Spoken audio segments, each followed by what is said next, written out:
Hebu tuzungumze kuhusu mzunguko ambao watu wengi tunaishi nao lakini hatuujui.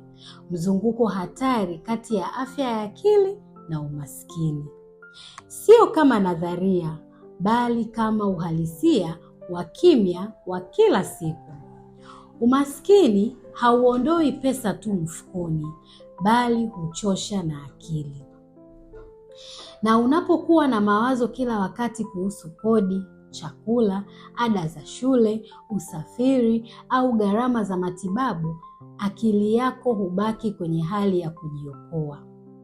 Ghafla usingizi unakuwa mwepesi, matumaini hupungua, msongo wa mawazo unaonekana wa kawaida, wasiwasi unaanza kuonekana kama wajibu na huzuni inaonekana kama udhaifu. Na kadri muda unavyopita, shinikizo hili la kudumu linaweza kugeuka kuwa msongo wa mawazo, wasiwasi, matumizi mabaya ya vilevi au uchovu mkubwa wa kihisia.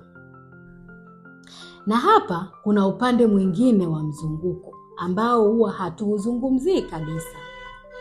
Afya ya akili inapodhoofika, kazi zinaanza kuwa ngumu, umakini unapungua, motisha nayo inapotea, makosa yanaongezeka, fursa zinatupita na kipato kinakuwa tena hakina uhakika. Changamoto za afya ya akili haziumizi hisia peke yake kama watu tunavyodhani, bali zinapunguza uwezo wa kipato, ukuaji wa kazi na uthabiti wa maisha kimya kimya. Hivyo basi, umaskini unaathiri afya ya akili na changamoto za afya ya akili zinaongeza umaskini. Ni mzunguko usioisha. Na ndani ya mzunguko huo kuna jambo hatari hutokea. Watu wanaotaka kukatisha maisha yao huwa hawaanzi ghafla. Polepole wanaanza kujiona mzigo, kama wanashindwa, kama wamenaswa, kama hakuna kitakachobadilika. Hivi ndivyo hatari za mtu anayetaka kukatisha maisha yake zinavyokuwa.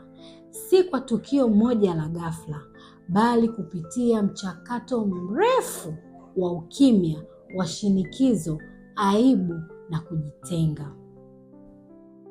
Lakini hili ndilo tunalopaswa kuelewa. Mchakato huu unaonekana kama ikiwa tuko kweli tayari kuutazama. Dalili si maneno kila wakati kama nataka kufa. Mara nyingi zinaanza na kujitenga, utani usio na matumaini, uchovu wa kudumu, kuacha mipango, ukimya pale ambapo zamani kulikuwa na juhudi. Na hapo ndipo kinga inapoishi. Sio kwenye ushauri mkamilifu, sio kwenye lugha ya kitaalamu, bali kwenye kuvunja mchakato kwa ubinadamu wa kawaida kabisa. Mtu kumuuliza mwenzio, je, unaendelea kweli? Au kumsikiliza bila hukumu, au kusaidia kupunguza shinikizo hata kidogo, au mtu kumkumbusha binadamu mwenzake kuwa maisha yake yana thamani zaidi ya uzalishaji au kipato.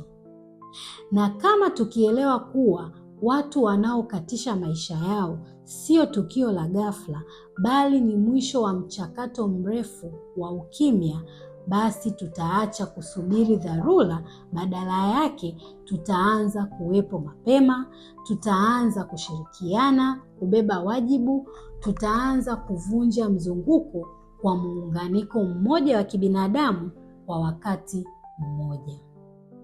Kumbuka, watu wanaokatisha maisha yao sio tukio, au kukatisha maisha sio tukio, ni mchakato. Na michakato inaweza kukatizwa.